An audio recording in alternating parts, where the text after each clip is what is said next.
Shalom, nous allons étudier le Daf Nun Ched dans Masechet Shabbat et nous reprenons à l'avant dernière ligne du Daf Nun Zayin Amud Bet avec une braïta au sujet de ce certain, de ce diadème que les femmes mettaient. Tanur Rabbanan, Shoshat Varim Nimru Beistema. Il y a trois choses qui ont été dites à propos de ce Istema.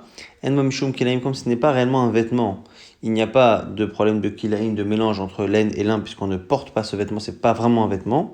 Mais la Meta Medegaim, il n'y a pas du coup non plus de possibilité d'impureté de Negaim, des plaies de Tsarat qu'il y a sur les vêtements, puisque ce n'est pas un vêtement. Ben Yotzim Balech Tarabim, on ne peut pas sortir dans le domaine public avec.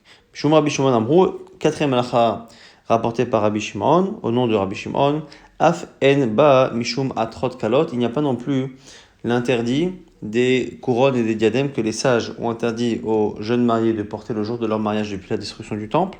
Ça n'en fait pas partie, donc c'est autorisé d'en porter. Au Shumalamar, on reprend l'explication de la Mishnah. On avait dit qu'il y avait quelque chose dans la Mishnah qui était interdit, qui s'appelait Kavla. Ce Kavla, on avait deux possibilités. Soit Kavla, et on avait déjà un avis qui avait donné cet avis, qui disait que c'était une sorte de bonnet en laine que les femmes mettaient. Et Shmuel lui propose l'autre idée, Amar Kavla de Avdatnan. On parle ici du médaillon que portaient les serviteurs, pour que l'on sache qui sont les serviteurs de telle et telle personne. Alors l'Agma s'étonne, parce que si Shmuel dit que dans la Mishnah, ce qu'on a interdit, c'est les médaillons des esclaves, on ne comprend pas pourquoi par ailleurs il a l'air d'autoriser et en plus de faire une distinction. Oumiyamar Shmuel Achi, est-ce que Shmuel a dit cela? Amar Shmuel, pourtant Shmuel par ailleurs a dit, un serviteur peut sortir avec ce médaillon qu'il porte au cou, mais pas avec un médaillon qui est attaché à ses vêtements. Alors comment on comprend la Gemara dit Lokashia, Hadeavad le Rabbe, Hadeavad Ihu Linaché. Ça dépend qui a souhaité qu'il porte ce médaillon. Si c'est son maître qui souhaite qu'il le porte, parce que son maître veut absolument que les gens sachent qu'il n'est pas un esclave affranchi et qu'il est bien son esclave, eh bien à ce moment-là, la personne a peur de son maître et il n'en viendra pas à un moment donné à l'enlever. Et donc c'est la raison pour laquelle ce serait autorisé dans la halakha que rapporte Shmuel. Donc on parle là-bas d'un cas où c'est le maître qui le lui a imposé. Dans le cas, par contre, où c'est lui-même, le serviteur, qui décide de porter ce médaillon parce qu'il veut que l'on sache qu'il est l'esclave de telle et telle personne qui est importante et il veut profiter d'une certaine manière des avantages qu'il aurait d'être le serviteur de telle personne, là à ce moment-là, comme c'est lui qui a choisi de le mettre, il pourrait choisir de l'enlever et donc c'est la raison pour laquelle on a peur qu'il en vienne à le porter. Donc pour l'instant, ce qu'on nous dit, c'est que dans la Mishnah, quand c'est interdit complètement, c'est parce que c'est lui qui a décidé de le mettre, donc on a peur qu'il enlève pendant Shabbat et qu'il le porte. Par contre, si c'est le maître qui lui a imposé de le mettre, on pense pour l'instant que jamais, normalement il n'y a pas de raison que ce soit autorisé. Donc tu es en train de dire que ce qu'a dit Shmuel, c'est son maître qui lui a imposé. Alors du coup, pourquoi Shmuel n'a autorisé que lorsque c'est porté au cou et pas quand c'est porté sur le vêtement? Là, on m'a dit, de peur qu'il se détache du vêtement et qu'il ait peur que les gens voient ou que son maître voit qu'il n'y a plus le chotam et que ça donne l'impression qu'il veut s'affranchir. Alors du coup, qu'est-ce qu'il va faire? Il va prendre son vêtement et il va le plier bizarrement sur ses épaules. Et le fait de porter un vêtement de manière autre que sa manière habituelle, eh bien, c'est Asur Minatora, comme la Gemara le rapporte, qui est Rav Yisraël bar Yosef, car Rav Yisraël bar Yosef a dit, au nom de Rabbi Yochanan, celui qui porte un talit comme ça, porté bizarrement, qui est posé sur ses épaules, Shabbat, il est Chayev Khatat, donc c'est Asur Minatora, il devra apporter un Korban Khatat. La Gemara rapporte une halakha similaire, Hadam Aner Shmuel, Rabbi Chanina bar Shila, c'est comme ce qu'a dit Shmuel à Rabbi Chanina bar Shila. Là-bas, il y avait Resh Galuta, donc le pouvoir en Bavel, et les Chachamim devaient porter un médaillon pour montrer leur soumission d'une certaine manière à ce Resh Galuta. Et donc il lui dit c'est pareil, ceux qui ont l'obligation de le porter, c'est comme un médaillon que le maître a fait porter à son élève, et donc pendant Shabbat, il ne peut pas sortir avec. Donc il lui dit, tu sais, Kulhu Rabbanan de Resh Galuta, tous les Chachamim de Resh Galuta, l'olivko Bessar Belé Khatime, il ne peut pas sortir avec le vêtement, avec le médaillon, les Barminar, sauf toi. Pourquoi? Des Lokabde, Alecha de Resh Galuta, car tu es le seul à avoir l'autorisation à sortir sans ce médaillon en semaine. Et donc, tu pourrais sortir théoriquement avec pendant Shabbat. On ne craint pas quoi que ce soit. On reprend la halakha de Shmuel, Goufa, Mashmuel, Yotsa, Ebed, Bechotam, Shebet Savaro, Velo, Bechotam, Shebeksuto. Donc, quand c'est le maître qui a fait, eh bien, il peut sortir quand c'est c'est au cou et non pas sur le vêtement. Tanya, Nami, Achi, on confirme également avec une braïta, Yotsa, Ebed, Bechotam, Shebet Savaro. Un serviteur peut sortir avec son médaillon au cou, Avalo, Bechotam, Shebeksuto, mais pas sur le vêtement. On objecte. Au minhu, Lo, Yotsa, Ebed, Bechotam, Shebet Savaro, Velo, Bechotam, Shebeksuto. On parle ici d'un évêque qui n'a le droit de sortir avec aucun des médaillons, ni au cou, ni aux vêtements. Zeveze en mekabelin touma, et dans les deux cas, les deux médaillons sont susceptibles de recevoir de la touma. Qu'est-ce qui est aussi interdit? Velo bezoug chez Betsavaro, velo avaliotsehu bezoug chez Biksuto. On parle ici de cloches qui pouvaient y avoir, donc c'était souvent décoratif dans les vêtements ou même dans les colliers. Il peut sortir avec une cloche qu'il y a sur un collier, mais pas sur une cloche qu'il y a sur un vêtement. Zeveze, mekabelim touma, il a aussi les deux types de cloches sont susceptibles de devenir impurs. Troisième halakha, velo tetse behema, lo bechotam she betsavara, velo bechotam she biksuta. L'animal ne peut pas sortir non plus avec un médaillon qu'il y aurait porté au cou ou sur son vêtement. Velo bezoug est pareil pour une cloche, she biksuta, velo bezoug she betsavara. Zeveze en mekabelim touma, et dans les deux cas, ça ne reçoit pas la touma. Donc on a Shmuel qui lui autorisait une fois sur deux, dans le cas du Eved. Il l'autorisait au cou mais pas sur le vêtement. Et là la Braïta interdit dans les deux cas. Alors on a encore la possibilité de dire, comme on a vu avec la Mishnah, qu'une fois c'est lui-même qui l'a fabriqué, le serviteur, une fois c'est le maître. Donc les Mahada Avad les Rabé, Adaval Ibn Shelag m'a dit, alors peut-être que c'est là aussi, peut-être que c'est ça aussi, que encore une fois, cette Braïta elle est comme la Mishnah. Elle parle d'Achotam que le serviteur se serait lui-même fabriqué. Et dans ce cas-là, c'est interdit que ce soit au cou ou au vêtement. Et Shmuel, on continue de dire que lui a parlé d'un Chotam qui a été fabriqué et imposé par le maître. L'Agma a dit non, on a encore une autre réponse. Il dit d'Aval Rabé. Dans les deux cas, on va dire que c'est le maître qui lui a fait. Dans la halakha de Shmuel évidemment, mais même dans cette Braïta. Ah, quelle différence? Kan Beshel Matechet et Kan Beshel Tit. Il y a encore une autre différence possible, c'est le matériau. Soit c'est fait avec de l'argile, soit c'est fait avec du métal, souvent en bronze, qui est de Rav Nachman, Mar Rabba Baravoa, comme a dit Rav Nachman, au nom de Rabba Baravoa, Davar Makpil Alav, Rabo En Yotzimbo, Davar Shen Makpil Alav, Yotzimbo, qu'on fait la distinction dans ce qu'un maître a tendance à estimer, donc un objet que le serviteur ne doit absolument pas casser, ça il ne faut pas sortir avec, mais si par contre il n'a pas de valeur pour le maître, eh bien il peut sortir avec. La peur, encore une fois, c'est que ça se casse, et que si la chose en métal, à l'époque le métal avait quand même de la valeur, et donc si ça se casse, il faut absolument le rapporter, donc il va le porter finalement à la main, alors que si c'est quelque chose qui est fait en terre, en argile, eh bien et que ça se casse, le serviteur n'hésitera pas à le lancer. La Gemara prouve que c'est bien ici la situation dont on parle dans la Mishnah, puisque par rapport à ces chotamot, à ces médaillons, on a dit que dans les deux cas, que ce soit au cou ou que ce soit sur le vêtement, ce n'est pas susceptible de recevoir la touma. Et on va prouver tout de suite que si c'est fait en terre, c'est une évidence que ça ne peut pas recevoir la touma. Tout ce qui est fait à partir de la terre, ça ne reçoit pas la touma. Donc, forcément, si la Braïta a trouvé intéressant de nous enseigner que ça ne reçoit pas la touma, parce que c'est pas réellement un bijou, c'est pas vraiment un keli, eh bien, forcément, que si on a trouvé nécessaire de le dire, c'est parce que c'est dans un matériau qui par ailleurs peut recevoir la touma. Mais si c'est un matériau qui ne reçoit jamais la touma, eh bien on n'a pas besoin de discuter est-ce que c'est un ustensile ou pas. Il n'y a pas birlal de question. Donc c'est ce que l'agma va dire tout de suite. Il dit pourquoi? Si à la limite on dit que c'est du métal comme je viens de dire. C'est pour ça qu'on a dit non, ces objets en métal ne reçoivent pas la touma, mais les autres objets en métal, oui. Et là, Iyamar, Beshel Titnan, si tu dis que même dans cette braïta, on parle de médaillons qui sont en terre ou en argile. Quoi, quand on dit que c'est pas Mekabel Touma, c'est médaillon, ça veut dire que par ailleurs les autres objets de cette matière, oui, et non, c'est un problème. Ve'atania, c'est marqué dans une braïta. Kele Avanim, Kele Galalim. Au clé Adama, tout ce qui provient donc de la pierre, Galalim, c'est ce qui provient parfois des excréments des animaux avec clé Adama ou avec de la terre, El Mekabelim Touma, ça ne reçoit pas la Touma. L'homme dirait Torah, et l'homme dirait Sofrim, ni par la Torah, ni même les sages n'ont institué de Touma.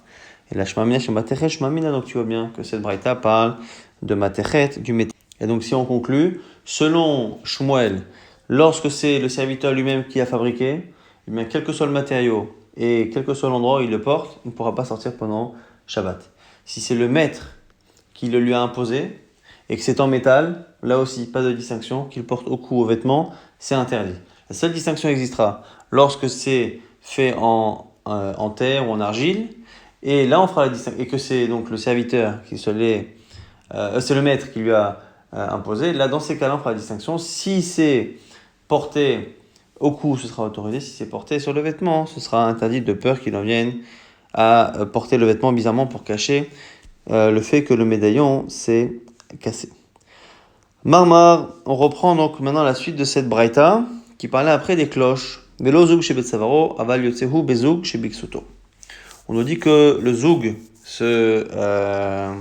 cette cloche aussi, on fait la distinction. Si c'est au cou, c'est autorisé. Sur le vêtement, c'est interdit. Donc la même distinction qu'on avait vue selon Shmuel pour le chotam qui était fait par le maître. Zoug chez Betsavaro amailo. Je me pose la question. Pourquoi celui qui est porté au cou, on ne pourrait pas? Dilma mifsak, de peur qu'il se casse, va-t-il attouiller qui va le porter? Alors zoug chez Biksuto, on a mis des rouges dilma mifsak. Va-t-il attouiller? Pourquoi celui qui est accroché au vêtement, on n'a pas la même crainte? On m'a dit, ce que c'est spécial. Ça a été fixé par un artisan, et donc du coup, ça a bien été brodé sur le vêtement, donc il n'y a pas de chance que ça tombe. Ravuna bar Bered Rav Yoshua, Damarav Una Bered Rav Yoshua, comme ça a été dit au nom de Ravuna, là-bas, Kol Shuarug Logazru. Tout ce qui a été vraiment brodé sur le vêtement, on ne craint pas que ça tombe et qu'on le porte dans le domaine public, parce que ici, ça a été fait de manière professionnelle. Après, on avait vu la halachot sur les animaux. Et pour les animaux, tout était interdit, au cou ou sur le vêtement, enfin sur le tissu qu'on met pour protéger les animaux du froid, ou de la saleté.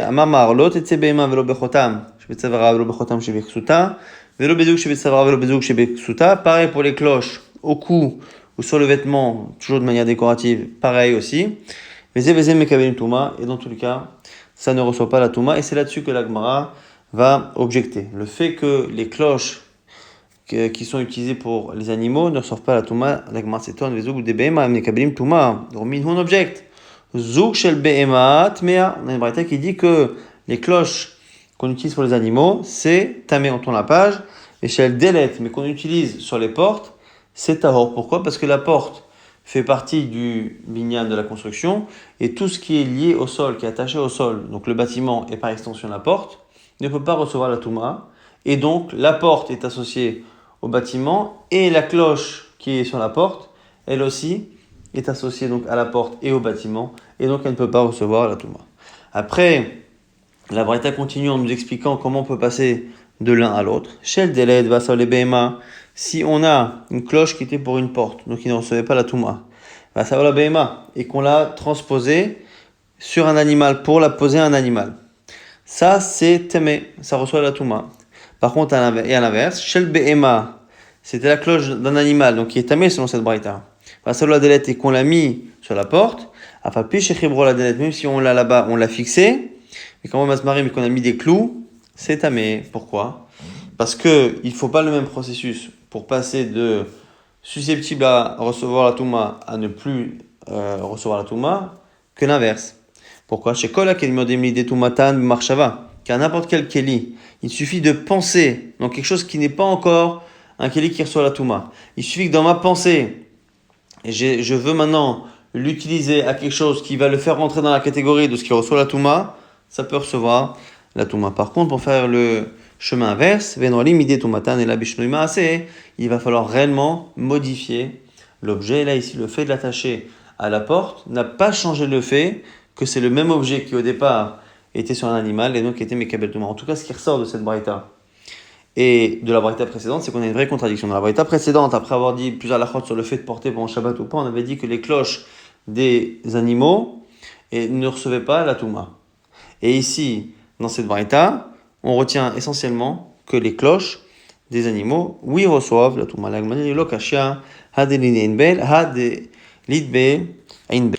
Ça dépend s'il y a le battant à l'intérieur de la cloche qui fait du bruit ou pas. Donc quand il y a ce bâton à l'intérieur qui fait du bruit, eh bien c'est oui Mekabel Touma. Quand il n'y a pas, c'est pas Mekabel Touma. La Gemara s'est dit, mais quel rapport? Manafshar, Imanahu, si tu estimes que c'est un ustensile, Apalpi, Ainbel, ça devrait pas dépendre, même s'il n'y a pas de battant, c'est Mekabel Touma. Idelav Maneu, si tu dis qu'en général, une cloche, ce n'est pas un mané, un keli, un ustensile, ah, eh ben, une balle, machfele, mané, est-ce que le fait qu'il y ait un battant, ça va changer quelque chose? Donc, soit c'est un keli quoi qu'il arrive, soit ce n'est pas un keli quoi qu'il arrive. La Gemara dit non, c'est pas vrai. Le battant fait effectivement quelque chose. In Kidra Shmuel ben Nachmani, Amar Rabbi Yonatan, au nom de Rabbi Yonatan. Damar Shmuel ben Nachmani, Amar Rabbi Yonatan, Minaïn Mashmi'a Kol, Bekle Matechot, Shehu Tame. D'où on sait que celui qui fait entendre un son dans tout ce qui est fait en métal, donc tout ce qui est en métal et qui fait un son dont on sait que ça peut recevoir la Touma, il fait une dracha ici très particulière. Shema Kol Davar Shevo Ba'esh, Ta'aviru Ba'esh. On dit là-bas que toute chose qui va dans le feu devrait être passée dans le feu. On parle là-bas des ustensiles qu'on a récupérés après la guerre avec Midian. On explique, la Torah là-bas explique comment purifier ces ustensiles. Et on dit que celui qui a tendance en général à passer dans le feu, eh bien, devra être passé dans le feu. Et lui, il fait une dracha. Il dit que d'abord, on peut le lire ici, dibour, parler ou faire du bruit ou s'exprimer. Et donc, kol dibour, tout ce qui fait du bruit, ta'aviru ba'esh, doit passer dans le feu parce que c'est Mekabel Touma. Et donc, du coup, n'importe quel ustensile en métal qui fait du bruit, c'est Mekabel Touma. C'est comme ça que la cloche peut devenir Mekabel Touma alors qu'à la base, elle n'a pas un statut de Keli lorsque elle est utilisée pour l'animal. Donc, pour l'animal, si c'est une cloche sans battant, sans que ça fasse de bruit, et bien du coup, ce n'est pas Mekabel Touma. Si y a un battant, ça devient Mekabel Touma à cause de la dracha qu'a proposé ici Rabbi Natan. Shnema kol davar asher yavo ba'esh, avion ba'esh, afilu dibour, yavo ba'esh. Ma'okim tebedelit le inbel. On va dire, ok, donc tu es en train de dire que cette braïta parlait d'une situation où les cloches n'avaient pas de battant. Et ma metziata. Alors comment comprendre le cas là-bas de l'être humain qui peut porter au cou mais pas sur le vêtement? On dit quoi? Et ma metziata. Velo bezouk chez Besavro, il peut pas porter au cou. Va yotsehu bezouk chez Berksuto. Mais il peut le porter sur le vêtement. Et selon toi, on parle du même zouk, donc on parle d'une cloche qui n'a pas de battant. Veze, Mekabelim Touma, et dans les deux cas, c'est Mekabel Touma. Alors, id inbel. Mekabel Touma. Alors, s'il n'y a pas de battant, pourquoi c'est Mekabel Touma? Donc, ça, c'est la question de la Gemara. On objecte pour Torminhu, Haanse, Zagini Marteshet. Ou la Rissa, Mitechot Sfarim, Mitechot Tinokot, Yesh le Minbel, Temein, et Lehem Inbel, Teorin. Les cloches que l'on fait sur les vêtements des enfants, ou ici, Arissa, Mitechot Sfarim, c'est tous les habillements que l'on fait sur les Sifrei Torah. S'il n'y a pas de battant, c'est pas Mekabel Touma, c'est Tahor. Sinon, oui. Nitlo Ein Be'el, Adain Tumatan Aleem. Mais par contre, s'il y avait un battant et qu'on l'a enlevé, ça garde son statut. En tout cas, on voit qu'à la base, pour que ce soit impur, ou que ça puisse prendre de l'impureté, il faut qu'il y ait un battant. Anemine Betinok. On dit non, mais là-bas, c'est pas rapport à l'enfant.